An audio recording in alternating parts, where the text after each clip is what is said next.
அனைவருக்கும் உற்சாகமான இனிய காலை வணக்கம். இன்றைய நாள் ஜூலை 23, 2024 ஆடி 7ஆம் நாள் செவ்வாய்க்கிழமை. அனைவருக்கும் வெற்றிகரமான நாளாக அமைய டைகர் குடும்பம் சார்பாக வாழ்த்துகிறோம். உயர்ந்த இலக்கை அடைவது என்பது ஒரே அடியாக நிகழ்வது இல்லை. ஒவ்வொரு அடியையும், ஒவ்வொரு நொடியையும், ஒவ்வொரு படியையும் உன்னிப்பாக உற்று நோக்குவதில் அது அடங்கியிருக்கிறது. இன்றைய நிகழ்வில் டைகர் விஷன் மிஷன் கூறுவதற்கு டைகர் மணிகண்டன் ஃப்ரம் சிவகங்கை அவர்களை அன்போடு அழைக்கிறோம். நன்றி tiger Akila Gopinath. Tiger vision மனம், புத்தி, உடல் மூன்றும் சமநிலையில் இருந்தால் வாழ்க்கை பிரகாசிக்கும். டைகர் மிஷன் ஒரு தனி மனிதனின் தொடர்ச்சியான ஆரோக்கியமும் பொருளாதாரமும் இவ்வுலகை மாற்றும். நன்றி. நன்றி டைகர் மணிகண்டன். டைகர் இறைவணக்கம் கூறுவதற்கு டைகர் ஜெயந்தி மகாராஜ் ஃப்ரம் சிவகாசி அவர்களை அன்போடு அழைக்கிறோம். நன்றி டைகர் அகிலா கோபிநாத். டைகர் இறைவணக்கம். என் வாழ்க்கையின் நம்பிக்கையாய் இருக்கும் இறைவா, நான் சேவை செய்யும் இந்த அமைப்பை நீ வாழும் இடமென எண்ணுகிறேன். நான் தினமும் செய்யும் பணியே எனது கடமை என நம்புகிறேன். எனது உடலை கண்ணும் கருத்துமாய் பாதுகாப்பதே எனது பொறுப்பு என உணர்கிறேன். நன்றி இறைவா. நன்றி டைகர் ஜெயந்தி மகாராஜ். வாழ்வில் வெற்றியும் சந்தோஷமும் பெருக டைகர் குழுவோடு இணைந்து பயணிக்கும் அனைத்து டைகர் குழு உறவுகளுக்கும் டைகர் ஃபேமிலி டீம் சார்பாக நன்றிகளையும் வாழ்த்துக்களையும் தெரிவித்துக் கொள்கிறோம். சவால் என்ற வார்த்தைக்குள்ளே வாசல் என்ற வார்த்தை மறைந்திருக்கிறது.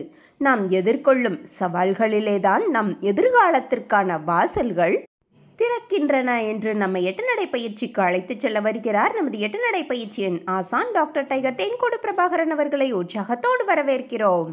எல்லோருக்கும் இனிய காலை வணக்கம். இந்த அற்புதமான காலை வேளையில் 9 மூட்டுக்களையும் அசையக்கூடிய அற்புதமான பயிற்சிகளை முடிச்சுட்டு 27 முறை சூப்பர் பிரெயின் யோகா அப்படின்னு சொல்லக்கூடிய தோப்பு கரணங்களை முக மலர்ச்சியோட மனம் மகிழ்ச்சியோடு முடிச்சுட்டு 8 நடப்பதற்காக தயார் நிலையில் இருக்கிறோம். 8 மீது இருக்கிறோம். கிழக்கு மேற்காக நடப்பவர்கள் கிழக்கு திசையிலிருந்து மேற்கை நோக்கியும், தெற்கு வடக்காக நடப்பவர்கள் தெற்கு திசையிலிருந்து வடக்கை நோக்கியும், அதாவது நம்ம பேசிக் கோர்ஸ் மற்றும் அட்வான்ஸ் கோர்ஸ் அப்படின்னு 2 பிரிவாக நடந்துக்கிட்டு இருக்கோம். 21 நிமிட நடை, அப்புறம் 42 நிமிட நடை அப்படின்ட்டு எல்லாருமே இப்போது நம்மளுடைய முதலடி எடுத்து வைத்து நடையை தொடங்கலாம். இப்பொழுது பெண்கள் அனைவரும் இடதுபுறமாகவும் ஆண்கள் அனைவரும் வலதுபுறமாகும், அதாவது பெண்கள் லெஃப்ட் சைடிலும் ஆண்கள் ரைட் சைடிலும் முதலடி எடுத்து வைத்து நடையை தொடங்குகிறோம். நடை இயல்பாக இருக்கிறது, நடை தளர்வாக இருக்கிறது, தோள்பட்டை தளர்வாக இருக்கிறது, கழுத்து குனியாமல் இருக்கிறது, கால்கள் ஒன்றுக்கு முன்பு ஒன்று வருவது போல் நடந்து கொண்டு இருக்கிறோம். கைகள் அதனை செய்வியில் அசைந்து கொண்டிருக்கிறது. சுவாசம் சீர்நிலையில் இருக்கிறது. எண்ணம் நேர்மறையாக இருக்கிறது. மனம் மகிழ்வுடனும் அமைதியுடனும் இருக்கிறது. ஒற்றை சிந்தனையாளர்கள் அத்தனை பேரும் ஒற்றுமையோடு ஒரே திசையை நோக்கி பயணித்து கொண்டிருக்கிறோம். நமது பயணம் வெற்றிகரமாக அமைய எல்லாம் வல்ல இறைவனை துணை கலைத்து கொண்டு தொடர்ந்து பயணிக்கிறோம். ஒவ்வொரு விடியலும் நமக்கு பல விஷயங்களை கற்றுத்தந்து கொண்டே இருக்கிறது. நாம் பெற்றுக்கொண்டே இருக்கிறோம். அதை வாழ்வில் பயன்படுத்தி வெற்றி கண்டு கொண்டே இருக்கிறோம். அவ்வாறாக இன்றைய விடியலும் நமக்கு பல விஷயங்களை கற்றுத்தரப்போகிறது. நாம் பெற்றுக்கொள்ளப் போகிறோம். அதை வாழ்வில் பயன்படுத்தி வெற்றி காணப் போகிறோம். ஒவ்வொரு நாளும் நமது நடையை தொடங்கும் போது நாம் பல நினைவூட்டல்களை நினைவூட்டுவது வழக்கம். அவ்வாறாக இன்றைய நினைவூட்டல்கள் நம்மளுடைய பயிற்சிகளை, முயற்சிகளை, நிகழ்ச்சிகளை, செயல்களை எதை தொடங்குவதற்கு முன்பாகவும் நாம் முதலில் செய்ய வேண்டியது நமது தாயை வணங்க வேண்டும், நமது தந்தையை வணங்க வேண்டும், நமது குருமார்களை வணங்க வேண்டும், நமது இயற்கையை, நமது இறைவனை, நமது பிரபஞ்சத்தை வணங்க வேண்டும், நமது இஷ்ட தெய்வங்களை வணங்கி கொள்ள வேண்டும், நமது மூதாதையர்களை, நமது முன்னோர்களை வணங்க வேண்டும்.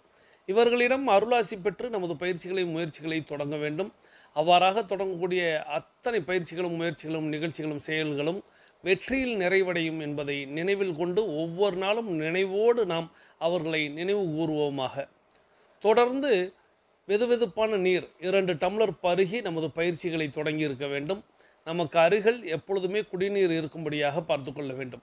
நமது உள்ளங்கைகளை மடக்கி பார்க்க வேண்டும். விரலின் நகங்களின் வண்ணங்களை பார்க்க வேண்டும். சுவாசத்தை சோதித்து பார்க்க வேண்டும். இவையெல்லாம் இயல்பாக இருக்கும். அடுத்த நமது 21 நிமிடத்திற்கு பிறகு அவையில் மாற்றம் ஏற்படுவதை நம்மால் கண்டுகொள்ள முடியும். நம்மை இணைத்து வைத்தவர்களுக்கு நன்றிகளையும், நாம் இணைத்து வைத்தவர்களுக்கு வாழ்த்துக்களையும் நாம் ஒவ்வொரு நாளும் சொல்லணும். நம்மை இணைத்து வைத்தவர்களையும் நாம் இணைத்து வைத்தவர்களையும் அகக்கண்ணில் கொண்டு வந்து அவர்கள் அவர்களது குடும்பம் மகிழ்ச்சியோடும் ஆரோக்கியத்தோடும் செல்வ வளங்களோடும் இருக்க வேண்டும். அவர்கள் எண்ணியதெல்லாம் நடக்க வேண்டும். அவர்கள் கேட்டதெல்லாம் கிடைக்க வேண்டும். அவர்களுக்கு எல்லாம் வல்ல இயற்கை இறைவன் பிரபஞ்சம் துணை நிற்க வேண்டும் என்று ஒவ்வொரு நாளும் வேண்டிக் கொள்ள வேண்டும். தொடர்ந்து நம்மளுடைய மனதில் 3 முக்கிய முத்தான கேள்விகளை எழுப்ப வேண்டும். நாம் எதற்காக இப்பொழுது 8 நடை பயிற்சியை மேற்கொள்கிறோம்? நாம் எதற்காக டைகர் குழுமத்தில் இணைந்து பயணிக்கிறோம்? நாம் நமது இலக்கை நோக்கித்தான் பயணிக்கிறோமா? இந்த முத்தான முக்கிய 3 கேள்விகளை ஆழ் மனதில் எழுப்பி அதற்கான விடையை நாம் பெற வேண்டும். ஒவ்வொரு நாளும் ஒவ்வொரு விடை வரும் என்பதை நான் ஒவ்வொரு நாளும் கூறுவேன். உங்களுக்கான விடை என்ன வருகிறது என்பதை ஒவ்வொரு நாளும் கேட்டு பாருங்கள். நாம் எதற்காக இப்பொழுது 8 நடைப்பயிற்சியை மேற்கொள்கிறோம்? நாம் எதற்காக டைகர் குழுமத்தில் இணைந்து பயணிக்கிறோம்? நாம் நமது இலக்கை நோக்கித்தான் பயணிக்கிறோமா? இந்த 3வது கேள்வி, நாம் நமது இலக்கை நோக்கித்தான் பயணிக்கிறோமா? இந்த கேள்வியை நிச்சயமாக எல்லா இடத்திலும் எல்லா செயல்களிலும் நீங்கள் கேட்டு பாருங்கள். நீங்கள் என்ன வேலை செஞ்சுக்கிட்டு இருந்தாலும் சரி, நீங்கள் என்ன தொழில் செய்து கொண்டிருந்தாலும் சரி, நீங்கள் என்ன விளையாடி கொண்டிருந்தாலும் சரி, உடற்பயிற்சி செய்து கொண்டிருந்தாலும் சரி, என்ன செயல் செய்து கொண்டிருந்தாலும் இந்த கேள்வியை அடிக்கடி உங்களுடைய ஆழ் மனதில் கேளுங்க. நாம் இலக்கை நோக்கித்தான் பயணிக்கிறோமா? ஏன்னா நாம் தொடங்கும்போது ஒரு இலக்கை நிர்ணயித்து எல்லாருமே எல்லா நிகழ்வையுமே தொடங்குவோம். எல்லா செயல்களையுமே ஒரு இலக்கை நிர்ணயித்து தான் தொடங்குவோம். ஆனால் அது காலப்போக்கில் எந்த இலக்கை நோக்கி பயணிக்கிறோம் அப்படிங்கிறதே தெரியாமல் பயணிக்க ஆரம்பிப்போம். அது மறந்து விட்ட பிறகு நமக்கு வெற்றி அப்படிங்கிறது கிட்டாமல் போய்விடும். உதாரணமாக நான் பலமுறை சொல்லியிருப்பேன், இலக்கில்லாத பயணம் துடுப்பில்லாத படகில் பயணிப்பது போல அப்படின்ட்டு. ஸோ நம்மளுடைய இலக்கை நோக்கி தான் நாம் பயணிக்கிறோமா? இந்த கேள்வியை நீங்கள் கேட்டுக்கிட்டே இருந்தீங்கன்னா உங்களுக்கு ஏதேனும் ஒரு டைவர்ட் அப்படிங்கிறது நடந்து கொண்டு இருந்துச்சுன்னா அதை விட்டு நீங்கள், அதாவது திசை மாறுதல், மடை மாறுதல், கவனச்சிதறல் அப்படிங்கிறது மாதிரி நமக்கு எங்கேனும் யாரேனும் ஒரு டிஸ்டர்பன்ஸ் அப்படிங்கிற ஒரு விதமாக நம்மளை திசை மாற்றிவிட்டால், நம்மளை மடைமாற்றிவிட்டால், நமக்கு கவனச்சிதறல் ஏற்பட்டு விட்டால் நாம் அதிலிருந்து மீண்டும் மீண்டும் நம்மளுடைய இலக்கை நோக்கி பயணிக்க முடியும். 8 நடைப்பயிற்சியில் டைகர் குழுமத்தில் நீங்கள் இணைந்து பயணிக்கும் பொழுது உங்களுடைய இலக்கை நோக்கிய பயணம் இல்லாமல் இருக்கிறதா அப்படிங்கிறதும், நாம் எதற்காக இந்த டைகர் குழுமத்தில் இணைந்தோம்? நாம் எதற்காக இப்பொழுது 8 நடை நடந்து கொண்டிருக்கிறோம்? இலக்கிற்காக. அது என்ன இலக்கு? ஒவ்வொருத்தவர்களும் ஒவ்வொரு விதமான இலக்கு வைத்திருப்பார்கள். ஆரோக்கியம் சம்பந்தப்பட்டதாக இருக்கும், பொருளாதாரம் சம்பந்தப்பட்டதாக இருக்கும், அல்லது இரண்டும் கலந்ததாக இருக்கும், அல்லது இன்னும் தன்னுடைய உயர் பதவிகளை நோக்கி இருக்கும், தன்னுடைய கல்வியை நோக்கி இருக்கும், தன்னுடைய வேலையை நோக்கி இருக்கும், தன்னுடைய தொழிலை நோக்கி இருக்கும்னு விதவிதமான இலக்குகள் இருக்கும். இலக்குகளை நிர்ணயித்து பயணிப்போம். நாம் எண்ணியது நடக்கும், நாம் கேட்டது கிடைக்கும் என்பதை மனதில் கொண்டு, இலக்கை நோக்கிய பயணம் மட்டுமே வெற்றியை தரும் என்பதை மனதில் கொண்டு நம்ம ஒவ்வொரு நாளும் பயணிக்கணும். அந்த கேள்வியை ஆழ் மனதில் கேட்டுக்கிட்டே இருக்கணும். நமக்கு எந்த திசை மாற்றம் மடைமாற்றம் ஏற்படாமல் நாம் பயணிப்பதற்கு நமக்கு உறுதுணையாக நம்மளுடைய தாய் தந்தை, குருமார்கள், இயற்கை, இறைவன், பிரபஞ்சம், இஷ்ட தெய்வங்கள், மூதாதையர்கள், முன்னோர்கள் எப்பொழுதுமே துணை இருப்பார்கள். கூடுதலாக உங்களுக்கு பிரபஞ்சம் அறக்கட்டளையும் மற்றும் டைகர் குழுமமும் உங்களுக்கு என்றென்றும் துணையோடு நிற்கும் என்பதை இந்த நேரத்தில் கூறி தொடர்ந்து பயணிக்கிறோம். தொடர்ந்து நாம் இன்றைக்கி ஒரு அற்புதமான ஒரு ஆடியோ கேட்க போகிறோம். ஒரு குருவுடைய வார்த்தைகள் தான் இப்போ நம்ம கேட்க போகிறது. இந்த அற்புதமான ஆடியோவை நமக்கு தேர்வு செய்து அனுப்பி வைத்திருப்பவர் சகோதரி டைகர் குமுதவள்ளி ஃப்ரம் மதுரை. இவங்க மதுரை டைகர் கிளப்புடைய கேப்டனாக இருக்கிறாங்க. சகோதரி டைகர் குமுதவள்ளி ஃப்ரம் மதுரை அவர்கள் அவர்களது குடும்பம் மகிழ்ச்சியோடும் ஆரோக்கியத்தோடும் செல்வ வளங்களோடும் இருப்பதற்கு எல்லாம் வல்ல இயற்கை, இறைவன், பிரபஞ்சம் துணை நிற்கட்டும் என்று வேண்டிக் கொண்டு, இந்த இடத்துல கூடுதலாக இந்த ஆடியோ அப்படிங்கிறது நிச்சயமாக நம்ம ஒவ்வொரு ஆடியோவுமே நம்மளுடைய உறுப்பினர்கள் தேர்வு செய்து அனுப்புகிறாங்க. அதாவது உறுப்பினர்கள்னால் இப்போ நீங்கள் தான் குடும்ப உறுப்பினர்கள் தான், ஏதோ மெம்பர் அப்படிங்கிற மாதிரி நான் சொல்லலை. எல்லாருமே நம்மளுடைய குடும்ப உறுப்பினர்கள். இந்த குடும்ப உறுப்பினர்கள் ஒரு ஒரு 10-20 ஆடியோ கேட்குறாங்க அப்படின்னா அதில் அவங்களுக்கு ரொம்ப பிடித்த ஒரு ஆடியோ, ஆஹா இது பிறருக்கு பேருதவியாக இருக்குமே, யான் பெற்ற இன்பம் பெருக இவ்வையகம் அப்படின்னு அவங்க இந்த ஆடியோவை நமக்கு தேர்ந்தெடுத்து அனுப்புவாங்க. இப்போ என்னிடத்துல நம்மளுடைய லைப்ரரியில் அப்படின்னு, லைப்ரரினா மீண்டும் சொல்கிறேன், இது வாட்ஸ்அப்பில் ஒரு குரூப்பாக எல்லா ஆடியோவையும் பதிவிட்டு வச்சுருப்பாங்க. இப்போ நான் இன்றைக்கி என்ன பேசலாம் அப்படின்னு கேட்கும் பொழுது, இன்றைக்கி நன்றி உணர்வை பற்றி ஒரு ஆடியோ இருக்குது, சரி சூப்பர் இன்றைக்கி அப்படின்னு நான் ஒவ்வொன்றும் ஆரோக்கிய குறிப்பாக இருக்கட்டும், ஏதாவது ஒரு விஷயத்தை கேள்விப்படும் போது கேட்கும்போது ரொம்ப அற்புதமாக இருக்கும் அல்லவா? உடனே அதை சரி இன்றைக்கே போஸ்ட் பண்ணிடலாம். சில ஆடியோ கேட்பேன், சரி இந்த ஆடியோவை நம்ம இன்னொரு நாளைக்கு நம்ம ஒளிபரப்பு செய்யலாம் அப்படின்னு தள்ளி வைக்கிறேன். அப்போது தேர்ந்து எடுக்கப்பட்டு உறுப்பினர்களால் தேர்வு செய்யப்பட்டு அது மீண்டும் நானும் அதை தேர்ந்தெடுத்து அதை உங்களிடத்தில் வழங்குறேன் அப்படின்னா அது உண்மையிலேயே ஒரு ஸ்பெஷலான ஆடியோ தான் ஒவ்வொரு நாளும். ஸோ இந்த ஆடியோக்களை நான் வந்து பலமுறை சொல்லியிருக்கேன். இப்போ கூட பாருங்களேன், இவங்க வந்து மதுரை டைகர் கிளப்புடைய கேப்டன்.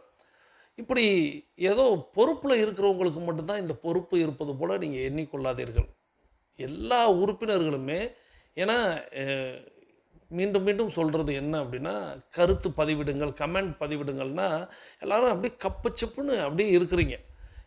அங்கொன்றும் இங்கொன்றும் என்னைக்காவது ஃபோனில் பேசும் பொழுது குடும்ப உறுப்பினர்கள்ட்ட நீங்கள் வந்து பகிர்றீங்க. என்ன பகிர்றீங்க அப்படின்னா, நான் தொடர்ந்து பயணிச்சுக்கிட்டு தானே இருக்கேன், நடந்துக்கிட்டு தானே இருக்கிறேன் அப்படின்னு சொல்லும்போது குடும்ப உறுப்பினர்களுக்கே ஆச்சரியம். என்ன நீங்கள் வந்து ஒரு கமெண்ட் கூட பண்ண மாட்டேங்கிறீங்க, அண்ணா தான் சொல்லிக்கிட்டே இருக்காங்கல்ல, நீங்கள் ஏன் கமெண்ட் பண்ண மாட்டேங்கிறீங்க அப்படின்னா, அதற்கு அவர்களிடத்திலிருந்து பதில் இல்லை.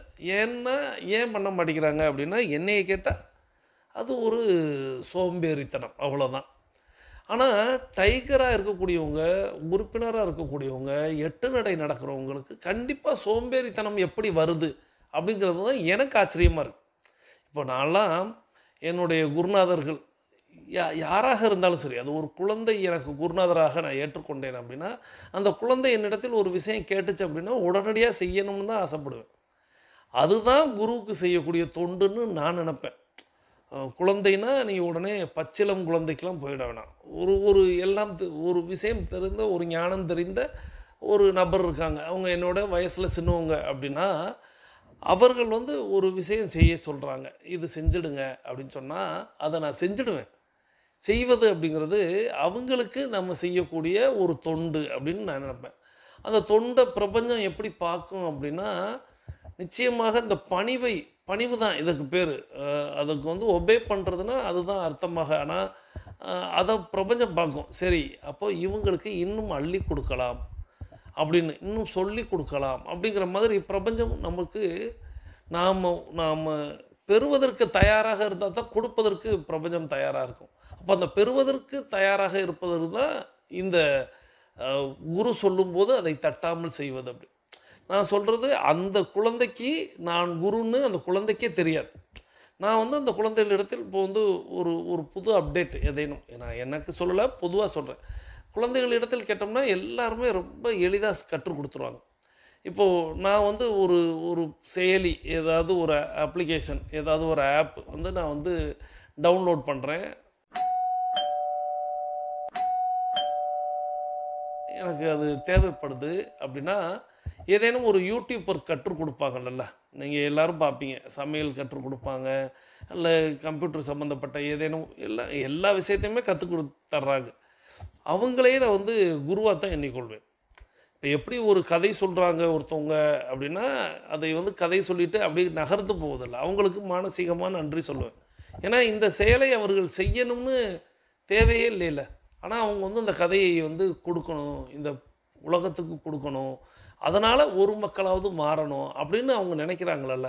அன்றைக்கி கூட நம்ம வந்து ஒரு ஆடியோவில் கடைசியாக ஒரு சகோதரர் சொல்லியிருந்தார், இதன் வாயிலாக ஒரு நபர் மாறினால் கூட நான் வந்து பெருமைப்படுவேன், சந்தோஷப்படுவேன். அப்படி தான் வந்து ஒவ்வொரு படைப்பாளியுமே ஒரு விஷயத்தை படைப்பாங்க. அப்படி படைத்து தரக்கூடிய ஒரு செயலுக்கு நம்ம வந்து நன்றி உடையவர்களாக இருக்கணும் அப்படின்னு நான் எண்ணி அவர்களை குருநாதர்களாக ஏற்றுக்கொள்வேன். இப்போ ஒரு ஏஐ அப்படின்னு சொல்லக்கூடிய, இப்போ உங்களுக்கு சொல்லணும் அப்படின்னா ChatGPT அப்படின்னு சொல்லக்கூடிய ஒரு விஷயங்கள், இவைகளை எல்லாம் வந்து இன்றைக்கி யூடியூப்லேயே சில சகோதர சகோதரிகள் கற்றுத்தருவாங்க. அப்போ கற்றுத்தரும் பொழுது அவர்கள் குருநாதர்கள் தான். அவங்க வந்து சொல்கிறாங்கன்னு வச்சுக்கோங்களேன், லைக் பண்ணுங்கள் அப்படின்னா பண்ணிவிடுவேன், கமெண்ட் பண்ணுங்கன்னா கமெண்ட் பண்ணிவிடுவேன். ஏன்னா அதுதான் அவங்க கேட்குறாங்க. அவங்க நம்மளோட இடத்துல வேறு எதுவும் கேட்க போகிறதில்ல. அந்த படைப்பை அவங்க ஒழித்து மறைச்சி வச்சு அவங்க வந்து சில பேர் வந்து ஜூம் மீட்டிங் ட்ரைனிங் அப்படின்னு சொல்லிட்டு 10 நாள் கோர்ஸு, 20 நாள் கோர்ஸு அப்படின்லாம் சொல்லி கேட்பாங்க. அவங்க அப்படிலாம் செய்யலை. அவங்க வந்து அந்த படைப்பை வந்து உலகத்துக்கு கொடுத்துட்றாங்க. கொடுத்துட்டு அந்த படைப்பில் கேட்பது லைக் பண்ணுங்கள், கமெண்ட் பண்ணுங்கள், சப்ஸ்கிரைப் பண்ணுங்கள். சப்ஸ்கிரைப் பண்ணுறது அப்படிங்கிறது நமக்கு மீண்டும் அவங்களுடைய இது தேவைன்னா சப்ஸ்கிரைப் பண்ணலாம். இல்லைன்னா அவங்க சொல்லக்கூடிய லைக்கையும் கமெண்ட்டையும் பண்ணுறதுல என்ன தவறு இருக்குது? அவங்க ஒரு விஷயம் நம்மளுக்கு கற்றுக் கொடுத்தாங்க, நம்ம திரும்ப பதில். அதுபோல தான் இந்த இடத்துல. ஆனால் இங்கே வந்து உங்களுடைய வாழ்வையே மாற்றக்கூடிய விஷயங்களை கற்றுத்தருகிறோம், அதையும் தொடர்ந்து செய்கிறோம். அதுவும் உங்களுக்கு நீங்கள் எங்கேயும் தேடி ஈடிலாம் அலைய வேணாம், டெய்லி லிங்க் அனுப்பிடுறோம். ஸோ நீங்கள் வந்து கிளிக் பண்ணி கேளுங்கன்னு சொன்னோம். அதில் நீங்கள் லைக் பண்ணுறது அது உங்களுடைய இஷ்டம். பிடித்திருந்தால் லைக் செய்யுங்கள் தான் நான் சொல்லுவேன். எத்தனை பேருக்கு பிடிச்சிருக்கு? ஒரு 40 பேருக்கு பிடிச்சிருக்குன்னா 40 பேருக்கு தான் பிடிச்சிருக்கு. பார்க்குறது ஒரு 400 பேர்னா 40 பேருக்கு தான் பிடிச்சிருக்குன்னா சரி 10% உறுப்பினர்களுக்கு பிடிச்சிருக்குன்னு சந்தோஷப்படுவேன். ஆனா அந்த கமெண்ட் பண்ணுறது அப்படிங்கிறது உங்களுடைய வருகையை பதிவு செய்தல். ஏன்னா நேற்றைக்கு ஒரு சகோதரியிடம் பேசியிருக்காங்க குடும்ப உறுப்பினர். அப்போ அந்த சகோதரி வந்து இந்த மாதிரி நான் தொடர்ந்து நடந்துக்கிட்டு தான் இருக்கிறேன் அப்படிங்கிற அந்த செய்தியை சொல்லியிருக்காங்க. குடும்ப உறுப்பினர்களுக்கே அது ஒரு பெரிய எப்படி எங்களிடத்தில் நீங்கள் தொடர்பே கொள்ளல, நீங்கள் கமெண்ட் பண்ணல, இல்லை அண்ணாவிடம் இருந்து லிங்க் வருது, நான் வந்து தொடர்ந்து நடக்கிறேன் அப்படின்னு. ஆனால் சின்ன தவறு செஞ்சுருக்காங்க. அந்த தவறை திருத்துவது தான் எங்களுடைய வேலைன்னு நாங்கள் சொல்லுவோம். இப்போ நம்ம வந்து 8 நடைக்கு எப்படி அளவு எடுத்து எப்படி நடக்கணும் அப்படின்னு நம்ம கற்றுக் கொடுப்போம் அல்லவா? அப்போ தொடர்ந்து பயணிக்கும் பொழுது தான் உங்களுக்கு தொடர்ந்து நிறைய கேள்விகள், சந்தேகங்கள் வரும். அந்த சந்தேகங்களை எல்லாம் தீர்க்கணும். அந்த சந்தேகங்கள்லாம் தீர்ந்தா தான் நீங்கள் வந்து திருப்தியாக நடப்பீங்க. இப்போ அந்த சகோதரி வந்து ஒரு சிறு தவறு தான். இப்போ வந்து அவங்க வந்து ஆஹா இத்தனை நாள் நம்ம வந்து தப்பு பண்ணிட்டோமோன்னு ஒரு ஃபீல் பண்ணுவாங்க. அந்த ஃபீல்லாம் இங்கே வேணாம். நாங்கள் சொல்கிறது அதான். நீங்கள் தொடர்ந்து பயணிங்க. நீங்கள் எங்களிடத்தில் கேட்கக்கூடிய கேள்விகளுக்கு, சந்தேகங்களுக்கெல்லாம் எல்லா குடும்ப உறுப்பினர்களும் என்னைப் போலவே வந்து உழைப்பாங்க. உங்களுக்காக கற்றுக் கொடுப்பாங்க. அதே போல் ஃபேமிலி உங்களுடைய கிளப்பில் இருக்கக்கூடிய கேப்டன்கள், வைஸ் கேப்டன்கள், கோஆர்டினேட்டர்கள் இவங்கெல்லாம் வந்து மனமோந்து வந்து உங்களுக்கு சொல்லித் தருவதற்கு தயாராக இருப்பாங்க.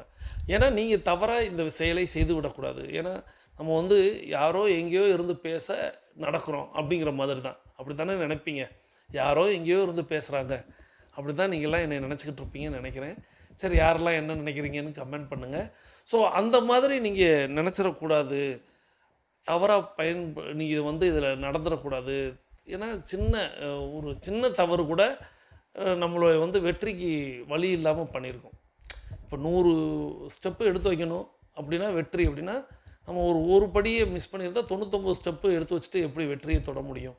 அப்போது அந்த சின்ன தவறை திருத்துவதற்கு தான் இத்தனை பேர் உங்களுக்கு காத்திருக்கிறாங்க, உழைக்கிறதுக்கு தயாராக இருக்கிறாங்க. அப்போ நீங்கள் அதை பயன்படுத்தணும் அப்படிங்கிறதுக்காக தான் நித்தம் சொல்கிறோம் கமெண்ட் பண்ணுங்கள், கமெண்ட் பண்ணுங்கள். கமெண்ட் பண்ணுறது அப்படிங்கிறது எனக்கு எழுத படிக்க தெரியாது அப்படின்னு சொன்னீங்கன்னா அதை என்னால் நம்பவே முடியாது. டைகர் உறுப்பினர்கள் எல்லாருக்குமே நான் வந்து இந்த 1270 நாட்களை நம்ம வந்து கடந்திருக்கிறோம் அப்படின்னா எல்லா நாளிலும் ஏதேனும் ஒரு விஷயம் கற்றுத்தருவது அப்படிங்கிறது தான். ஏதேனும் ஒன்று கற்றுக்கணும். எங்கேயாவது ஒரு மூலையில் ஏதேனும் ஒரு விஷயம் நம்மளுக்கு வந்து ஒரு திருக்குறள் ஏதேனும் ஒரு விஷயத்தை புகுத்தும், ஒரு கதை வந்து ஏதேனும் ஒரு விஷயத்தை புகுத்தும், ஒரு மருத்துவ குறிப்பு ஏதேனும் ஒரு விஷயத்தை இப்படி புத்தகம் ஏதாவது ஒரு மாற்றத்தை நம்மளுக்கு வாழ்வில் டியூன் பண்ணிக்கிட்டே தான் இருக்கும். அப்போது நித்தம் கற்றுக் கொடுக்கும் பொழுது நீங்கள் ஒரு கமெண்ட் பண்ணுறதுக்கு ஏன் இவ்வளவு தயங்குறீங்க? ஏன்னா அந்த பாயிண்ட்டு அந்த இடத்துல எனக்கு புரியவே இல்லை. இதை போய் நான் எந்த குருநாதர்கள்ட்ட கேட்குறது? என்னுடைய சந்தேகத்தை ஏன் கமெண்ட் பண்ண மாட்டேங்கிறாங்கன்னா அவங்க ஒரே வரியிலே சொல்லிடுவாங்க, உறுப்பினர்கள் எல்லாருமே சோம்பேறிகள் அப்படின்னு சொல்லிடுவாங்க. அந்த பதில் தான் வரும். அது எனக்கு தெரியுது. ஸோ நான் வந்து இல்லை சோம்பேறிகள் இல்லை, சுறுசுறுப்பு புலிகள் அப்படின்னு தான் பேரே வச்சுருக்கோம்.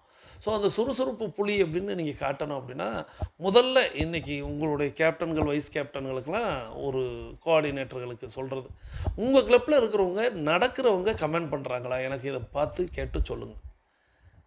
கோஆர்டினேட்டர்கள், கேப்டன்கள், வைஸ் கேப்டன்கள் எல்லா கிளப்லையும் உங்கள் உறுப்பினர்கள்னு நடந்துக்கிட்டு இருக்காங்கல்ல, இவங்கள்லாம் நடக்கிறாங்களா அப்படிங்கிறத கமெண்ட் பண்ண வச்சு நீங்கள் எனக்கு தெரியப்படுத்துங்க. எத்தனை உறுப்பினர்கள் நடக்கிறாங்க அப்படிங்கிறதும் கமெண்ட் ஏன் பண்ண மாட்டேங்கிறாங்கன்னு. ஒருவேளை அவங்களுக்கு கூச்சமாக இருக்குது கமெண்ட், அதாவது டைப் படிக்க தெரியல அப்படின்னா அதை கற்றுக் கொடுப்போம்.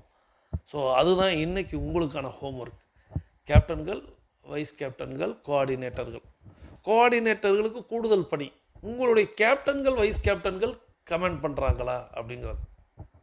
கோஆர்டினேட்டர்களுக்கு கூடுதல் பணி என்ன அப்படின்னா உங்களுடைய கேப்டன்கள், வைஸ் கேப்டன்கள் நடக்கிறாங்களா, அவங்க வந்து கமெண்ட் பண்ணுறாங்களா, இதை பார்த்து எனக்கு இன்றைக்கி வந்து நீங்கள் தகவல் தெரிவிக்கணும். இன்றைக்கி உங்களுக்கான ஹோம்ஒர்க்கை தான். இனிமேல் நானும் இந்த பல குருமார்கள் என்னையவே நான் நிறைய எனக்கு எண்ணில் அடங்கா குருமார்கள், எண்ணில் அடங்காதவர்கள், அதாவது எண்ணிக்கைக்கே அடங்காத அளவுக்கு குருமார்கள் இருப்பாங்க. அதில் ஒரு சில குருமார்கள் என்ன செய்வாங்க அப்படின்னா சில நேரங்களில் சில பணிகள் அப்படின்னு சொல்லும் பொழுது, அதாவது இந்த மாதிரியான ஒரு ஹோம்ஒர்க் கொடுக்குறாங்கன்னு வச்சுக்கோங்களேன். அப்போ அவங்க என்ன சொல்லுவாங்கன்னா, நீ இதை செய்தினா உனக்கு இது நடக்கும் அப்படின்னு சொல்லுவாங்க. அதாவது சாபத்திற்கு சமந்தான் அது. சாபம்னு சொல்லுவோம் அல்லவா? எப்படி எப்படி அப்படின்னா, அப்போ செய்யலைன்னா அதுதானே, அதுதான் அது அவங்க சொல்லுவாங்க. செஞ்சால் உனக்கு இது கிடைக்கும் அப்படின்னு சொல்லிடுவாங்க.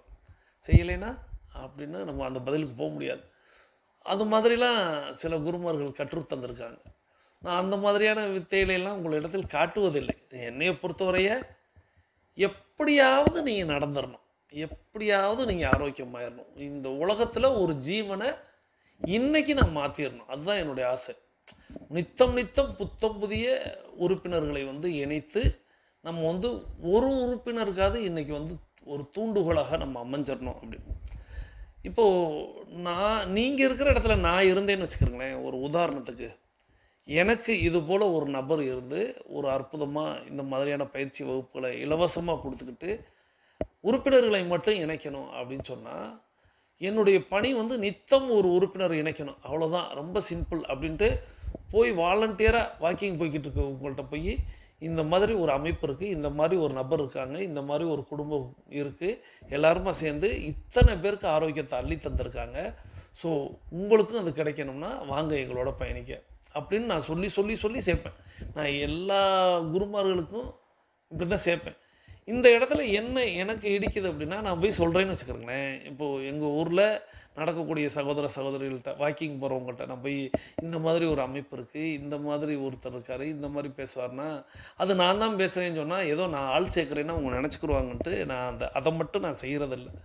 இல்லைன்னா உங்கள் இடத்துல நான் இருந்தேன் அப்படின்னா இன்றைக்கி நம்ம டைகர் குழுமம் அப்படிங்கிறத நிச்சயமாக என் பங்குக்கு குறைந்தபட்சம் ஒரு 5000 நபர்களை இணைச்சிருப்பேன். நான் மட்டும் களத்தில் தனியாக இறங்கி செயல்பட்டுருந்தா உங்களுக்கு அப்படி ஒரு அற்புதமான வாய்ப்பு இருக்குது. நித்தம் ஒரு ஜீவனுக்கு நீங்கள் ஒரு நபரை இணைச்சி வச்சுட்டு சொல்கிறீங்க பார்த்தீங்களா, அவங்க உங்களுக்கு நன்றி சொல்கிறாங்க பார்த்தீங்களா. நீங்கள் 10,000 பேரெல்லாம் நீங்கள் இணைச்சி வச்சுருந்தீங்கன்னா உங்களுடைய வாழ்க்கையே பெரிய மாற்றம் ஏற்படும். அதாவது அளப்பரிய அப்படின்னு சொல்லுவாங்கள்ல, அதாவது ஒரு பெரிய பிரம்மாண்டமாக பிரமிப்பாக யாரும் எதிர்பாராத பெரிய அதிசயங்கள் எல்லாம் உங்கள் வாழ்க்கையில் நடக்க வைக்கலாம். ஏன்னா எங்கே அப்படின்னா பிறருக்கு உதவி செய்யும் பொழுது அப்படின்னு. நம்ம ஒரு ஆடியோவுக்காகத்தான் நான் ஆடியோவை பற்றி பேசும் பொழுது தான் இவ்வளவும் பேசிட்டேன். அந்த ஆடியோவில் அந்த குருமார் சொல்லும்போது, அந்த குருநாதர் சொல்லும் பொழுது உங்களுக்கு அதனுடைய மாற்றங்கள் தெரியும். நான் இதைத்தான் நான் உங்களுக்கு பல்வேறு நாட்கள் பல்வேறு விதமாக சொல்லி கொடுத்துக்கிட்டே வர்றேன். ஸோ நீங்கள் நித்தம் நான் சொல்லுவேன், ஸ்டேட்டஸ் வைங்க. வாய்ப்பு கிடைக்கும் போதெல்லாம் நண்பர்களிடத்தில், உறவினர்களிடத்தில், பழகுபவரிடத்தில் சொல்லுங்கள், இந்த மாதிரி ஒரு விஷயம் இருக்குது, எங்கேயே கிடைக்கும், யாருக்கு கொடுப்பா, ஸோ இது நாங்கள் ஒரு டீமாக செயல்படுறோம், வாங்க எங்களோட சேர்ந்து நீங்களும் எங்களை மாதிரியே நீங்கள் செயல்படலாம், நீங்களும் ஆரோக்கியமாக இருக்கலாம், ஆனந்தமாக இருக்கலாம் அப்படின்னு சொல்லி. ஏன்னா ஏமாற்றுபவர்களுக்கெல்லாம் ஆள் சேர்க்கிறாங்க மக்கள். ஆனால் நல்லது செய்கிறதுக்கு நீங்கள் தான் முனைப்பாக இருக்கணும். நீங்கள் வெற்றி பெறணும் அப்படின்னா சரி. இதுக்கு முன்பாக நம்மளுடைய 21 நிமிடம் அப்படிங்கிறது நிறைவுக்கு வருகிறது. வாருங்கள், அனைவரும் தொடங்கிய திசைக்கு வந்துவிடலாம். பேசிக் கோர்ஸில் இருக்கக்கூடியவங்களும் அட்வான்ஸ் கோர்ஸில் இருக்கக்கூடியவங்களும் தொடங்கின திசைக்கு வந்து விடலாம். கிழக்கு மேற்காக தொடங்கியவர்கள் கிழக்கு திசையிலும், தெற்கு வடக்காக தொடங்கியவர்கள் தெற்கு திசைக்கு வந்து விடுகிறோம். நமது உள்ளங்கைகளை மடக்கி பறிக்கிறோம், இறுக்கமாக இருக்கிறது. விரலின் அங்களின் வண்ணங்களை பறிக்கிறோம், சிவப்பு வண்ணத்தில் மாறி இருக்கிறது. சுவாசத்தை சோதித்து பார்க்கிறோம். 2வது நாசியிலும் சுவாசம் வரக்கூடிய இந்த வேளையில் தண்ணீர் பருகிக் கொள்கிறோம். நமக்கு அருகில் இருக்கக்கூடிய குடிநீரை எடுத்து நிறுத்தி நிதானித்து ருசித்து பருகிக் கொள்கிறோம். தண்ணீர் பருகுதல் என்பது ஒரு கலை என்பதை நாம் அறிவோம். தண்ணீர் பருகும் பொழுது உங்களுடைய கவனம் நீரில் தான் இருக்க வேண்டும். நீரை 2 வாய் தான் பருக போகிறோம், 1 வாயை 3 முறை பருக போகிறோம். இந்த மாதிரியான கேள்விகளெல்லாம் நீங்கள் கேட்கணும்.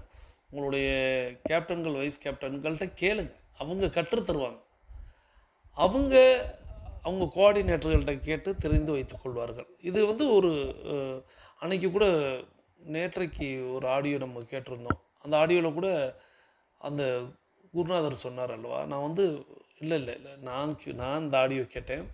அந்த ஒரு பக்தவச்சலம் டாக்டர் பேசின அந்த ஆடியோ சொன்னேன் அல்லவா. அப்போ அவர் சொல்லுவார், நான் இப்போயும் பாடம் நடத்துகிறேன், 81 வயசுலேயும் பாடம் நடத்துகிறேன், பாடம் நடத்தும் போது நிறைய கற்றுக்கொள்கிறேன், அது என்னுடைய அறிவை வளர்த்து கொண்டே இருக்கிறேன் அப்படின்னு அவர் சொன்னார். அதுபோல தான் நாம் ஒரு நபர் நம்மளிடத்தில் சந்தேகம் கேட்டால் நம்ம விளக்கம் சொல்லும்போது, நம்ம அதுக்கான கேள்விக்கு படிக்கும் பொழுது, அதை மேலே உள்ளவங்கள்ட்ட கேட்கும் பொழுது நம்மளுடைய அறிவும் அதை நோக்கியே வளர்ந்து கொண்டே இருக்கும். நாம் அந்த ஒரு வேவ் லென்த்தில் அந்த வேவ்லேயே இருப்போம். ஸோ அதனால் சரி, இப்போ தண்ணீர் பருகி முடிச்சிருப்பீங்க. ஸோ தண்ணீர் பருகி முடிச்சுட்டு இப்போ கமெண்ட் பண்ண போகிறோம். இன்றைக்கி கமெண்ட் பண்ணுறது அப்படிங்கிறது என்ன அப்படின்னா, உங்களுடைய ஐடி நம்பர். ஏன்னா எல்லாரையுமே கமெண்ட் பண்ண சொல்லியிருக்கேன். ஒவ்வொருத்தவங்களுக்கும் ஒவ்வொரு உங்களுடைய ஜிமெயில் ஐடி வந்து வேலை நிற்கிது, வெவ்வேறு பேரில் இருக்குது. உங்கள் குழந்தைகள் பேரில் இருக்குது, வீட்டுக்காரவங்க பேரில் இருக்குது. எங்களுக்கு அது அனுமானிக்க முடியல, யாருன்னு கண்டுபிடிக்க முடியல. உங்களுடைய பேர்கள் இப்பொழுது வேண்டாம் எனக்கு. உங்களுடைய ஐடி நம்பர் கொடுத்தீங்கன்னா போதும். ஸோ உதாரணத்துக்கு 1,01,001 பிரபாகரன் இல்லையா? அதுபோல் 1,00,000 உங்களுடைய எண் என்ன, உங்களுடைய ஐடி நம்பரை இப்போ கமெண்ட் பதிவிட போகிறீங்க. கமெண்ட் பதிவிட்டுட்டு பிரபஞ்சத்துக்கு நன்றின்னு ஸ்லோகன் சொல்ல போகிறீங்க. 3வது ஸ்லோகன், யான் பெற்ற இன்பம் பெருகை வையகம் அப்படின்னு இப்போ எழுத போகிறீங்க. ஐடி நம்பர், பிரபஞ்சத்திற்கு நன்றி, யான் பெற்ற இன்பம் பெருகை வையகம், இந்த 3ஐயும் எழுதுறீங்க. எல்லாரும் முயற்சி பண்ணுங்கள். ஒருவேளை இப்போயே எனக்கு கற்றுத்தாங்களேன், நான் வந்து எல்லாரிடத்திலும் கேட்டு நான் எப்படி கமெண்ட் பண்ணுறதுன்னா, நீங்கள் சிம்பிளாக வாட்ஸ்அப்பில் இதே செயலை செய்யுங்க. வாட்ஸ்அப்பில் நீங்கள் டைப் அடிங்க. டைப் அடிச்சுட்டு அதை அப்படியே காப்பி பண்ணுங்கள். காப்பி பண்ண தெரியுமில்ல, லாங் ப்ரெஸ் பண்ணிங்கன்னா மேலே 2 ஸ்கொயர் வரும், 2 கட்டம் மாதிரி. அதை டச் பண்ணிங்கன்னா காப்பி ஆகிரும். அதை கொண்டு வந்து யூடியூப்பில் கமெண்ட் பண்ணுங்கள். யூடியூப்பில் லாங் ப்ரெஸ் பண்ணிங்கன்னா கமெண்ட்டில் வச்சு பேஸ்ட்டுன்னு கேட்கும், கிளிக் பண்ணுங்கள். இந்த பாயிண்ட்டை மட்டும் உங்கள் பேரன் பேத்தி, உங்கள் மக மருமக இவங்கள்ட்ட நீங்கள் கேட்டிங்க அப்படின்னா அவங்க சொல்லி கொடுப்பாங்க. இப்போ நான் சொன்னதை வச்சு மட்டுமே அவங்கள்ட்ட காட்டினீங்கன்னா போதும், அவங்களே ஈஸியாக உங்களுக்கு சொல்லி கொடுத்துருவாங்க. இது போக உங்களால் செய்ய முடியல அப்படின்னா நீங்கள் கேப்டன்கள் வைஸ் கேப்டன்களை தொந்தரவு பண்ணுங்கள், தொல்லை பண்ணுங்கள், அவங்க கற்றுத்தருவாங்க. ஸோ இதுதான் இன்றைக்கி உங்களுடைய ஐடி நம்பர். பிரபஞ்சத்திற்கு நன்றி, யான் பெற்ற இன்பம் பெருகை வையகம். இதை டைப் அடிச்சுட்டு பேசிக் கோர்ஸில் இருக்கக்கூடியவங்கள்லாம் அஃபர்மேஷன் விசுவலைசேஷன் செய்துட்டு மீதி இருக்கக்கூடிய ஆடியோ, அந்த ஆடியோ தான் முக்கியமான ஆடியோ, அந்த ஆடியோவை கேட்டுடுங்க. தொடர்ந்து அட்வான்ஸ் கோர்ஸில் இருக்கக்கூடிய நம்ம எல்லோரும், அதாவது 42 நிமிட நடைக்காரர்கள் எல்லாம் நம்மளுடைய நடையை தொடங்க போயிடும். வாருங்கள், நமக்கான நேரம் தொடங்குகிறது. இப்பொழுது ஆண்கள் அனைவரும் இடதுபுறமாகவும் பெண்கள் அனைவரும் வலதுபுறமாகவும், அதாவது ஆண்கள் லெஃப்ட் சைடிலும் பெண்கள் ரைட் சைடிலும் முதலடி எடுத்து வைத்து நடையை தொடங்குகிறோம். நடை இயல்பாக இருக்கிறது, நடை தளர்வாக இருக்கிறது, தோள்பட்டை தளர்வாக இருக்கிறது, கழுத்து குனியாமல் இருக்கிறது, கால்கள் ஒன்றுக்கு முன்பு ஒன்று வருவது போல் நடந்து கொண்டு இருக்கிறோம், கைகள் அதனிசைவில் அசைந்து கொண்டிருக்கிறது, சுவாசம் சீர்நிலையில் இருக்கிறது, எண்ணம் நேர்மறையாக இருக்கிறது, மனம் மகிழ்வுடனும் அமைதியுடனும் இருக்கிறது. ஒற்றை சிந்தனையாளர்கள் அத்தனை பேரும் ஒற்றுமையோடு ஒரே திசையை நோக்கி பயணித்துக் கொண்டிருக்கிறோம். நமது பயணம் வெற்றிகரமாக அமைய எல்லாம் வல்ல இறைவனை துணை கலைத்து கொண்டு தொடர்ந்து பயணிக்கிறோம். தொடர்ந்து இந்த அற்புதமான ஆடியோ கேட்க போயிடும். இந்த அற்புதமான ஆடியோவை நமக்கு தேர்வு செய்து அனுப்பி வைத்த சகோதரி tiger Kumudavalli from Madurai tiger club captain அவர்கள் அவர்களது குடும்பம் மகிழ்ச்சியோடும் ஆரோக்கியத்தோடும் செல்வ வளங்களோடும் இருப்பதற்கு எல்லாம் வல்ல இயற்கை இறைவன் பிரபஞ்சம் துணை நிற்க வேண்டும்.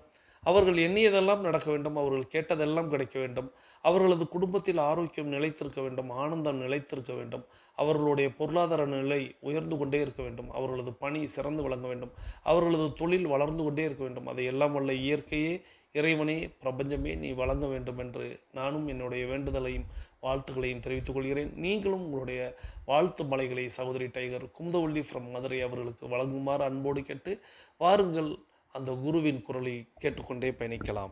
என்னிடத்தில் நிறைய பேர் கேட்குற கேள்வி இது. பாசிட்டிவாக திங்க் பண்ணணும், எதிர்மறையான சிந்தனைகள் உங்களுக்கு வரக்கூடாது. இது ஏன் குருஜி இப்படி? அப்போது நான் எனக்கு இருக்கக்கூடிய பிரச்சனைகளோ இல்லை எதிர்மறையான ஒரு விஷயங்களை பற்றி நான் சிந்திக்கவே கூடாதா? தவறாது? அப்படி இல்லை. அது இந்த இயற்கையில் இது எப்படி வேலை செய்யுதுன்னு புரிஞ்சுக்கணும். நமக்கு எப்போவுமே எல்லாமே நல்லது நடக்கணும்னு நமக்கு ஆசை இருக்குது இல்லையா? இப்போது இதை பற்றி பேசுகிறதுக்கு முன்னாடி இதுக்கு பின்னாடி இருக்கிற சயின்ஸை உங்களுக்கு சொல்கிறேன்.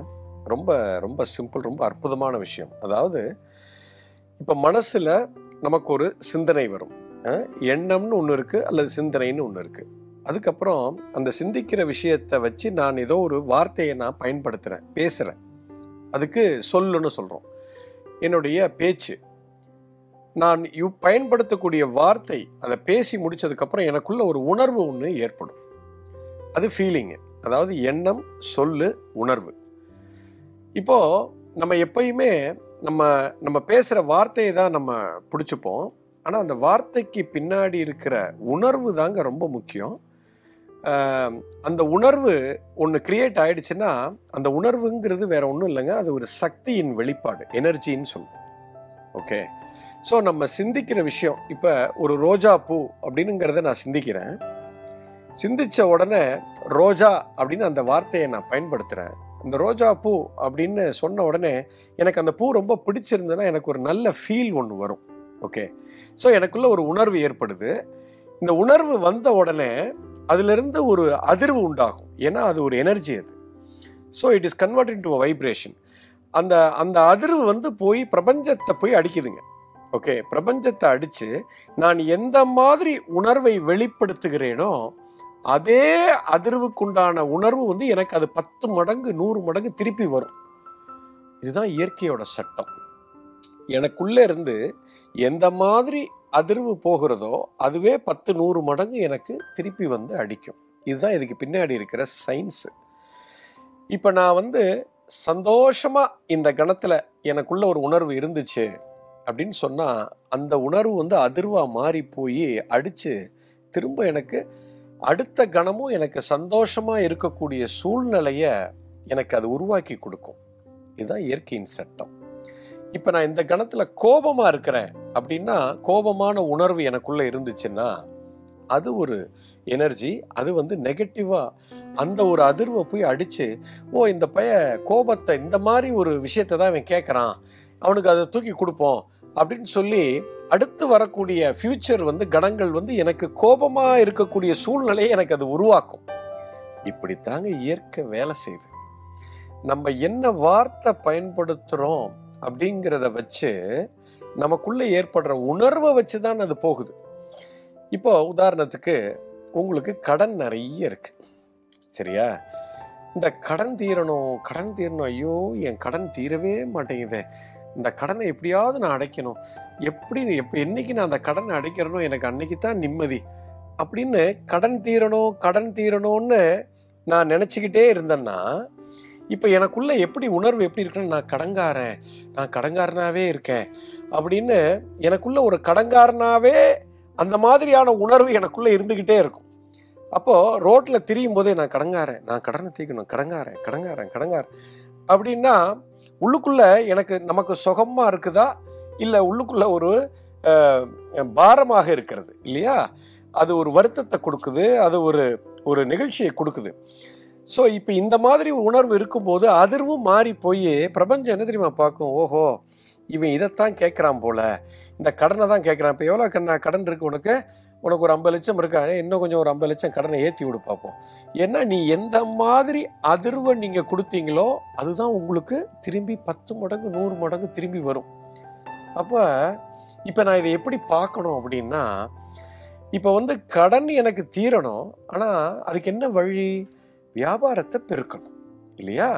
அப்போ நான் வியாபாரத்தை நல்லபடியாக பெருக்கணுமே, நான் நல்ல வியாபாரத்தை பெருக்கணும் அப்படின்னு நான் சிந்திக்க ஆரம்பிச்சேன்னா, வியாபாரம் பெருகுச்சுன்னா வருமானம் கூட வரும், கடன் தானா தீந்துரும். அல்லது வேலையில் இருக்கிறேன்னா நான் இன்னும் நல்ல வேலை பார்த்தேன்னா எனக்கு ஒரு ப்ரமோஷன் கிடைக்கும், சம்பளம் அதிகமாக வரும், என் கடனை நான் ஈஸியாக தீர்த்துருவேன். ஸோ என்னுடைய சிந்தனை வந்து அந்த பிரச்சனைக்கான தீர்வுகளை தான் என்னுடைய அதிர்வை வைக்கணுமே தவிர பிரச்சனையில போய் அதிர்வை வைக்கக்கூடாது. ஏன்னா பிரபஞ்சத்துக்கு வந்து நான் கடனை தீக்கணுங்கிற பாஷை புரியாது, அதுக்கு தெரிஞ்சது எல்லாமே உணர்வு, எனர்ஜி, அதிர்வு. அதுக்கு பாஷை எல்லாம் தெரியாது, தமிழ் தெரியாது, இங்கிலீஷ் தெரியாது, கன்னடம் அதெல்லாம் தெரியாது. அதுக்கு தெரிஞ்சது எல்லாமே உணர்வு, அதிர்வு. You understand? ஸோ இப்போ நான் உடம்பு பாடி வெயிட் அதிகமாக இருக்கு, நான் ஒரு 100 கிலோ வெயிட் இருக்கேன், வெயிட்டு குறையணும், ஐயோ எனக்கு வெயிட் குறைய மாட்டேங்குது, நான் வெயிட் எப்படியாவது குறைக்கணும் அப்படின்னா இப்போ உள்ளுக்குள்ள வெயிட்டாக இருக்கிறீங்க. You understand? அப்போ வெயிட்டை குறையணும்னு நினைக்கக்கூடாது, நான் அவரை மாதிரி ட்ரிம் ஆகணும், நான் அந்த நடிகர் மாதிரி அப்படி இருக்கணும், அந்த கிரிக்கெட் பிளேயர் மாதிரி அப்படியே ஸ்மார்ட்டாக ட்ரிம் ஆகணும். இப்போ சொல்லும் போதே ஒரு சந்தோஷம் இருக்கு, சொல்லும் போதே இதுதான் அதுக்கு தீர்வு. அந்த தீர்வைத்தான் நீங்க சிந்திச்சுக்கிட்டே இருக்கணுமே தவிர பிரச்சனையை சிந்திக்க கூடாது. ஏனென்று சொன்னால் நீங்க என்ன சிந்திக்கிறீங்களோ அதுதான் உங்களுக்கு பலனாக வரும். அதான் அந்த காலத்துல சொன்னான், எண்ணம் போல் வாழ்க்கை. மனம் இருந்தால் மார்க்கம் உண்டு, இதெல்லாம் சொன்னாங்களா?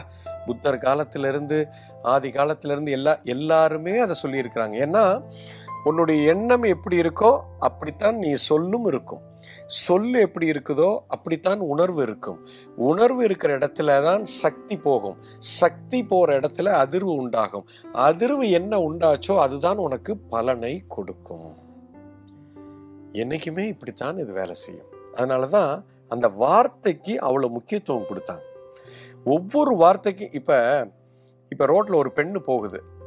அந்த பெண்ணை சிஸ்டர் அப்படின்னு நீங்க கூப்பிட்டீங்கன்னா அது உங்களுக்குள்ள ஒரு அதிர்வை ஏற்படுத்துது. சிஸ்டர்னா அக்கா தங்கச்சின்னு சொன்னா ஒரு அதிர்வு ஏற்படுத்தும். பேர் சொல்லி கூப்பிட்டீங்க இல்ல வேற ஏதாவது ஒரு சொன்னீங்கன்னா உள்ளுக்குள்ள அதிர்வு மாறும், உணர்வும் மாறும். அண்ணான்னு சொல்றதுக்கும் மாமான்னு சொல்றதுக்கும் அந்த வார்த்தைக்கும் ஒரு அர்த்தம் இருக்கு. அது அந்த சொல்லுக்கு ஒரு உள்ளுக்குள்ள ஒரு அர்த்தம், ஒரு உணர்வு, அது ஒரு அதிர்வை ஏற்படுத்தும். ஸோ எந்த வார்த்தையை நீங்க பயன்படுத்துறீங்களோ அந்த வார்த்தை, அந்த word is attached to a particular energy and vibration. So அது ரொம்ப ரொம்ப முக்கியம். வாழ்க்கையில எப்பயுமே நம்ம பிரச்சனையை பார்க்க கூடாதுன்னு இல்லை, பிரச்சனையை பார்க்கணும், அதுக்குண்டான தீர்வு என்னன்னு பார்க்கணும்.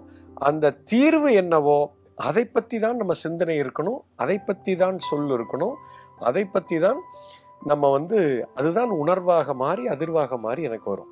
இப்ப எனக்குள்ள பயம் அதிகமாக இருக்கிறது. எனக்குள்ள அப்படி ஒரு எதை பார்த்தாலும் பயமா இருக்கு. என் பிள்ளைக்கு நல்லபடியா கல்யாணம் ஆகுமா, அவன் நல்ல ஒரு வேலைக்கு போவானா, என்னுடைய வியாபாரம் நல்லபடியா நடக்குமா, என் வேலை என்னால தக்க வச்சுக்க முடியுமா, என்னுடைய கடன் எல்லாம் இது மாதிரி நான் சிந்திக்கும் போது என்ன ஆகும்னா எனக்குள்ள ஒரு பயம் ஏற்படுகிறது, ஃபியர் ஏற்படுகிறது. அப்ப நான் பயத்திலிருந்து எப்படி வெளியில வருவதுன்னு பார்க்கக்கூடாது, எப்படி தைரியமாக இருக்கணும்னு பார்க்கணும். கரேஜ் அந்த இடத்துல தான் நான் ஃபோக்கஸ்டா இருக்கணும். ஸோ எல்லாமே இப்படித்தான் இயங்குது, இயற்கையில இப்படித்தான் இயங்குது. அந்த இயற்கைக்கு ஒத்திசைவாக நம்ம இருந்தா நமக்கு வாழ்க்கை ரொம்ப அற்புதமாக இருக்கும். எல்லா பலனும் கிடைக்கும், எல்லா நன்மைகளும் கிடைக்கும். அதனாலதான் அப்படி சொன்னாங்க, பாசிட்டிவா இரு அப்படின்னு சொன்னாங்க. புரிஞ்சிருக்கும்னு நினைக்கிறேன். நன்றி. இந்த அற்புதமான ஆடியோவை நமக்கு தேர்வு செய்து அனுப்பி வைத்த சகோதரி tiger Kumudavalli from Madurai tiger club captain அவர்கள் அவர்களது குடும்ப மகிழ்ச்சியோடும் ஆரோக்கியத்தோடும் செல்வ வளங்களோடும் இருப்பதற்கு எல்லாம் வல்ல இயற்கை இறைவன் பிரபஞ்சம் துணை நிற்கட்டும் என்று வேண்டி இன்றைக்கி நம்ம கேட்ட ஆடியோ, அந்த ஆடியோ குரலுக்கு சொந்தக்காரர் குரு மித்ரசேவா. இவருடைய ஆடியோ நிறைய கேட்டிருப்பீங்க. ஐயா நிறைய விளக்கங்கள், நிறைய விஷயங்கள் சொல்லுவார். நம்ம உறுப்பினர்களும் நிறைய இவருடைய ஆடியோக்களை நமக்கு தேர்வு செய்து அனுப்பி வைப்பாங்க. இன்றைக்கி அற்புதமான ஒரு விஷயம் இந்த ஆடியோவின் வாயிலாக நமக்கு கிடைத்தது. என்ன அப்படின்னா, நம்ம பிரபஞ்சத்துக்கிட்ட எப்படி கேட்குறது அப்படின்னு ரொம்ப அழகாக சொல்லி கொடுத்தாரு. என்னன்னா, நம்மளுடைய எண்ணம், அந்த எண்ணம் தான் சொல்லாக வெளிப்படுகிறது.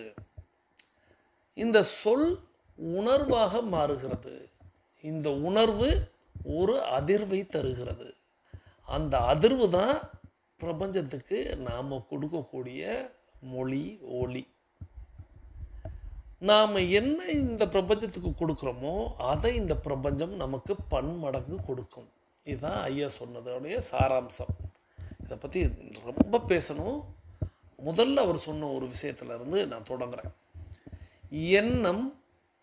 எண்ணம் சொல்லாக மாறுகிறது, சொல் உணர்வாக மாறுகிறது, உணர்வு அதிர்வாக மாறுகிறது, அதிர்வு பிரபஞ்சத்தின் மொழி. அந்த மொழியில் நாம் பிரபஞ்சத்திடம் பேசியிருக்கிறோம், கம்யூனிகேட் பண்ணியிருக்கோம். பிரபஞ்சம் நமக்கு நாம் என்ன கேட்டோமோ அதை பன்மடங்கு தரும். ஸோ இப்பொழுது நம்மளுடைய எண்ணம், இப்போ ஒப்பீடு, ஐயா கடன் அந்த மாதிரியான ஒரு விஷயத்த சொன்னார். நான் ஒரு உதாரணத்திற்கு ஒப்பீடுக்கு சொல்கிறேன். இந்த நாய் தொந்தரவு அப்படின்னு ஒரு விஷயம் இருக்குது. நிறைய பேர் இரவில் வரமாட்டாங்க வெளியில், அதாவது வேறு வெளியூர் சென்று வீடுகளுக்கு திரும்பும் பொழுது தெருக்களில் இந்த நாயோடைய தொல்லை அப்படின்னு சொல்லுவாங்க. அதுலேயும் வெளியூர்களில் இன்னும் அது பெரிய சிக்கலாக இருக்கும்னு வைத்துக்கொள்ளுங்களேன். இப்போது உதாரணத்திற்கு சொல்லணும் அப்படின்னா, நேற்றைக்கு இரவு நேற்றைக்கு இரவு தான். நேற்றைக்கு இரவு நான் வந்து வெளியூர் பயணம் போயிட்டு வந்து ஒரு 2 மணிக்கு வந்து சேர்றேன். 2 மணிக்கு வந்து சேர்ந்துட்டு தான் அப்படியே கண்டினியூவாக ரெக்கார்டிங் பண்ணிவிட்டு, நிறைய பேருக்கு நான் உங்களுடைய ஸ்டேட்டஸ்லாம் கூட நான் அந்த 2 மணிக்கு பார்த்துருப்பீங்க. ஒரு சிலருக்கு நான் கமெண்ட் கூட பண்ணியிருந்தேன். என்ன 2 மணிக்கு கமெண்ட் பண்ணியிருக்கேன். நான் வந்து அப்படியே ரெக்கார்டிங் போயிடலாம் 3 மணிக்கு அப்படின்ட்டு, தூங்கினாலும் தூங்கி போயிடுவோம் அப்படின்னு சொல்லிட்டு நான் அப்படியே கண்டினியூ பண்ணேன். அப்போ அந்த இரவு போய் வரும்பொழுது ஒரு நண்பர் வந்து நானும் ஒரு நண்பரும் போயிட்டு வரோம் ஒரு வேலையாக. அவர் வந்து அவர் வீட்டில் என்னை வந்து இறக்கி விடுங்க அப்படின்னு சொன்னார். சரி, என்னுடைய 2 வீலரில் அவரை இறக்கி விட கூட்டிகிட்டு போனேன். அப்போ அவர் சொல்கிறாரு, எங்கள் தெருவில் வந்து நாய் தொந்தரவு அதிகமாக இருக்கும் அப்படின்னு சொல்கிறாரு. பரவாயில்ல வாங்க அப்படின்னு. அப்போது ஒரு நாய் எழுந்து நிற்கிது. நான் தான் பைக் ஓட்டுறேன், அவர் என் பின்னாடி தான் இருக்கார். எழுந்து நிற்கிது. அவர் கொஞ்சம் கவனம் அப்படின்னு சொல்கிறார். நீங்கள் பாட்டுக்கு வாங்க அப்படின்னு சொல்லிட்டு நான் பாட்டுக்கு போனேன். அந்த நாய் ஒன்றுமே செய்யலை. கொண்டு போய் அவரை இறக்கி விட்டு அவர் திரும்ப போகும்போதும் சொல்கிறாரு, கொஞ்சம் பார்த்து போங்க அப்படின்னு சொல்கிறாரு. நான் வந்துட்டேன். அப்படியே நம்ம வீடு வரைய அப்படின்னு வைத்து கொள்ளுங்களேன். நாய்க்கு ஒரு உதாரணத்துக்காக சொல்கிறேன். நம்மளுடைய எண்ணம் இங்கே சொல்லுங்கிற ஒரு விஷயத்தை குறைச்சிருங்க. நம்ம வந்து சொல்லலை, உணர்வாக மாறுது. நாய்னா பயம் அப்படின்னு சில பேர் பயத்தை அந்த உணர்வில் காட்ட ஆரம்பிப்பாங்க. இந்த உணர்வு அதிர்வாக மாறும். இந்த அதிர்வு தான் நம்ம வந்து பிரபஞ்சத்தின் மொழியாக நம்ம சொல்கிறோம் அல்லவா. இப்போ வந்து உதாரணத்துக்காக சொல்கிறேன், உதாரணத்துக்கு இப்படி சொல்லக்கூடாது, இருந்தாலும் சொல்கிறேன். நாய் தான் பிரபஞ்சம். இப்போது என்னுடைய எண்ணம் அப்படிங்கிறது பயமாக மாறினதுன்னா அது உணர்வாக மாறி, உணர்வு அதிர்வாக மாறி, அந்த அதிர்வு நாய்க்கு தெரியும். அந்த நாய் என்ன நினைக்கும்னா, ஆகா நம்மளை ஏதோ தாக்க வர்றான், நம்ம மேலே அவனுக்கு வந்து வன்மம் இருக்குது, ஏதோ கோபத்தில் இருக்கான், நம்மளை தாக்குறதுக்குள்ளே நம்ம தாக்கும்னா அந்த நாய் திரும்ப தாக்கும். இதுதான். அப்போ நம்ம என்ன எண்ணுகிறோமோ, நம்ம என்ன உணர்வை அதிர்வாக வெளிப்படுத்துகிறோமோ அதை பிரபஞ்சம் பன்மடங்கு தரும் அப்படின்னு சொன்னார். இந்த உதாரணம் உங்களுக்கு புரிஞ்சிருக்கும், பிடிச்சிருக்கும்னு நினைக்கிறேன். ஸோ நான் வந்து இல்லை, நாயெலாம் ஒன்றுமே செய்யாது, எனக்கும் நாய்க்கும் எதுவுமே இல்லை அப்படின்னு நான் பாட்டுக்கு ஒரு நான் வந்து ஜாலியான மூடில் நான் பாட்டுக்கு வந்துடுறேன். இப்போ அந்த நாய் என்னை வந்து எதுவுமே செய்யலை. ஸோ இப்போது இந்த உதாரணத்தை நீங்கள் எல்லா இடத்துலையும் நீங்கள் வந்து பதிவிடணும். இப்போது இந்த ஒரு நாய் உதாரணத்தை நான் ஏன் உதாரணத்துக்கு சொல்கிறேன் அப்படின்னா, இப்போ உங்களுக்கு தெரியும் நம்ம வீட்டிலையே நிறைய நாய்கள் நிற்கிது, அந்த இடையில குலைக்கும், அந்த சவுண்ட்லாம் நீங்கள் கேட்டிருப்பீங்க. இப்போ நாம் வந்து எல்லா பயிற்சிகளையும் முடிச்சுட்டு நான் விடிகாலைன்னு சொல்ல முடியாது, ஒரு 6:30 7 மணிக்கு நான் வந்து மைதானத்துக்கு போவேன். மைதானத்துக்கு போகும் பொழுது இப்போ நம்ம வீட்டில் இருக்கக்கூடிய நாய் இருக்குது அல்லவா, அது வந்து என்னை வந்து நுகர்ந்து என்னுடைய காலிலெலாம் வந்து அது உரசி ஏதோ ஒன்று செஞ்சு தான் என்னை வந்து வீட்டை விட்டு வெளியில் விடும் அப்படின்னு வச்சுக்கிறேங்க. இப்போ நம்ம பைக்கில் ஏறி உட்காருவோமே, தெருநாய்கள்னு இருக்கும் அல்லவா, இந்த தெருநாய்களுக்கு பொதுவாகவே நாய்களுக்கு அந்த முகரும் சக்தி அப்படிங்கிறது அதிகம். அப்போது இன்னொரு நாயின் வாசனை என் உடல் இருக்குதுன்னு வச்சுக்கிறோங்க, என் ஷூவில் இருக்குது, என் காலில் இருக்குது அப்படின்னா நான் 2 வீலரில் தான் போகிறேன். அப்போது அந்த நாய்கள் வரும், அந்த வாசனைக்கு வரும் பைக்கு பக்கத்தில் ஓடியாரும். நான் வந்து ஒரு துளி அளவு கூட நான் வந்து என்னுடைய எண்ணத்தை தவறாக வைக்கக்கூடாது. இந்த நாய் வந்து நம்மளை எதையும் செஞ்சிடும், இந்த நாய் வந்து அப்படின்னு நான் அந்த எண்ணத்தை நான் வந்து உணர்வாக மாற்றக்கூடாது. அந்த உணர்வு தான் அதிர்வாக மாறும், அந்த அதிர்வு தான் வந்து அதுக்கு மொழியாக மாறிடும். ஸோ நான் வந்து அதை துளியளவு கூட கண்டுக்கிற மாட்டேன். பட் மெதுவாக போவேன், வேகமாகவும் போகக்கூடாது அது நாய்க்கு. அப்போ மெதுவாக போவேன், கூடவே ஓடியாரும். அப்போது இந்த தெருக்களில் வாசல் தெளித்து கோலமிடக்கூடிய அவங்களெல்லாம் பார்ப்பாங்க, என்ன நாய் பக்கத்துலேயே வருது, பயப்படாமல் போய்கிட்டு இருக்காங்க அப்படின்னு பார்ப்பாங்க. பால் ஊற்ற வர்றவங்க இவங்கெல்லாம் அந்த நான் ரெகுலராக சந்திக்கக்கூடிய நபர்கள் இவங்களெல்லாம் பார்ப்பாங்க. ஆனால் நம்மளுக்கு வந்து அந்த துளியளவு கூட இருக்காது. கொஞ்சம் தூரம் என்னோட ஓடியாரும், அப்புறம் போயிடும், அவ்வளோதான் நான் நினைப்பேன். அதே போல் தான் நடக்கும். ஸோ இது வந்து ஒரு ஒப்பீட்டுக்காக, உதாரணத்திற்காக நான் சொன்னேன். ஆனால் நீங்கள் புரிந்து கொள்ள வேண்டியது, இதை பற்றி இன்னும் விளக்கமாக நம்ம நாளைக்கு பார்க்கலாம். காரணம், நம்மளுடைய 42 நிமிடம் அப்படிங்கிறது நிறைவுக்கு வருகிறது. வாருங்கள் அனைவரும் தொடங்கிய திசைக்கு வந்து விடலாம். கிழக்கு மேற்காக தொடங்கியவர்கள் கிழக்கு திசையிலும், தெற்கு வடக்காக தொடங்கியவர்கள் தெற்கு திசைக்கும் வந்து விடுகிறோம். நமது உள்ளங்கைகளை மடக்கி பார்க்கிறோம், இறுக்கமாக இருக்கிறது. விரலின் நகங்களின் வண்ணங்களை பார்க்கிறோம், சிவப்பு வண்ணத்தில் மாறி இருக்கிறது. சுவாசத்தை சோதித்து பார்க்கிறோம். 2வது நாசிலும் சூப்பராக சுவாசம் வரக்கூடிய இந்த வேளையில் இன்றைய நிகழ்வு பிடித்திருந்தால் லைக் செய்யுங்கள். ஹோம்ஒர்க் கொடுத்துருக்கேன். கேப்டன்கள், வைஸ் கேப்டன்கள், கோஆர்டினேட்டர்களுக்கு ஹோம்ஒர்க் கொடுத்துருக்கேன். அந்த ஹோம்ஒர்க்கை செயல்படுத்துங்கள். ஸோ கேப்டன்கள், வைஸ் கேப்டன்களுக்கு நீங்கள் உதவி பண்ணணும். நீங்கள் கமெண்ட் பண்ணிட்டீங்கன்னா அவங்களுக்கு அது ஒரு பேருதவியாக இருக்கும். யாரெல்லாம் நீங்கள் டைப் படிச்சிருக்கீங்கன்னா அவங்க கண்டுபிடிச்சிருவாங்க. ஸோ எல்லாருக்குமே அது ஒரு ஹோம்ஒர்க் மாதிரி தான் இன்றைக்கி கமெண்ட் பண்ணுறது அப்படிங்கிறது. ஸோ இப்போ நாம் எல்லோரும் கிழக்கு திசையை நோக்கி நின்று கொண்டு அஃபர்மேஷன் விசுவலைசேஷனை செய்து இன்றைய நாளை தொடங்க போகிறோம். அதற்கு முன்பாக கூட்டு பிரார்த்தனை. இன்று நம்மோடு இணைந்து பயணித்த அத்தனை அன்பு சகோதர சகோதரிகளுக்கும் அவர்களது குடும்பம் மகிழ்ச்சியோடும் ஆரோக்கியத்தோடும் செல்வ வளங்களோடும் இருப்பதற்கு எல்லாம் வல்ல இயற்கை இறைவன் பிரபஞ்சம் துணை நிற்க வேண்டும். அவர்கள் எண்ணியதெல்லாம் நடக்க வேண்டும். அவர்கள் கேட்டதெல்லாம் கிடைக்க வேண்டும். அதை எல்லாம் வல்ல இயற்கையே, இறைவனே, பிரபஞ்சமே நீ வழங்க வேண்டும் என்று கேட்டுக்கொண்டு இன்றைய நாள் உங்களுக்கு சிறந்த நாளாக அமைய எல்லாம் வல்ல இயற்கை இறைவன் பிரபஞ்சத்தை நானும் வேண்டிக் கொள்கிறேன். மீண்டும் சந்திப்போம், கலந்து சிந்திப்போம். வாழ்க நலத்துடன், வாழ்க வளத்துடன். நன்றி.